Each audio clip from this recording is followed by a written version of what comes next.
வணக்கம் மக்களே, இது வாழ்க்கை பயணத்தில் நாள் 42. இன்னைக்கு பெரிய சம்பவமே ஆயிடுச்சு. போக போக நான் சொல்றேன். இன்னைக்கு மார்னிங் எழுந்து பிரஷ் பண்ணிட்டு மோர் குடிச்சுன்னு சொல்லி நம்ம அண்ணன் நண்பர் வந்து நம்ம மேலே ஏறி செட்டப் பண்ண ஆரம்பிச்சிட்டாரு. அப்புறம் காலேஜ் போகிறதுக்கு முன்னாடி ஷேவ் பண்ண ஒரு ஐடியாவில் இருந்தேன். ஆனால் ஷேவ் பண்ணால் நம்மளாலே பார்க்க முடியாதுன்னு சொல்லி லைட்டாக ட்ரிம் பண்ணி முடிச்சிட்டேன்.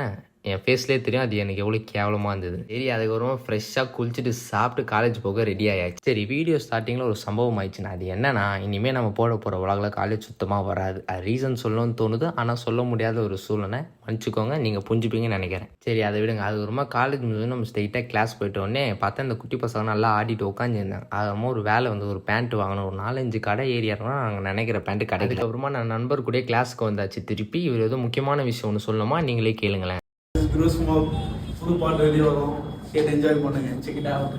கேட்டுக்கிட்டீங்களா? அது என்னன்னா, நம்ம நண்பர் வந்து புதுசாக ஒரு சாங் ரிலீஸ் பண்ண போகிறார். இன்னும் பண்ணலை, ஆனால் பண்ண சொல்ல கண்டிப்பாக நான் உங்களுக்கு சொல்கிறேன். அதுக்கப்புறமா கிளாஸ் முடிஞ்சோடனே நம்ம ஸ்ட்ரைட்டாக வீட்டுக்கு போயாச்சு. வீட்டுக்கு போனதும் நம்ம அண்ணன் நண்பர் வந்து நம்ம காலையிலே ஏறி உட்காந்துக்கின்னு என்னமோ யோசிக்கிறார். என்ன யோசிக்கிறான்னு தெரில. சரி, அப்புறம் சாப்பிட்டு முடிச்சுட்டு அந்த நாள் நம்ம கொஞ்சம் சீக்கிரமாகவே முடிச்சிட்டோம். டாடா பாய்.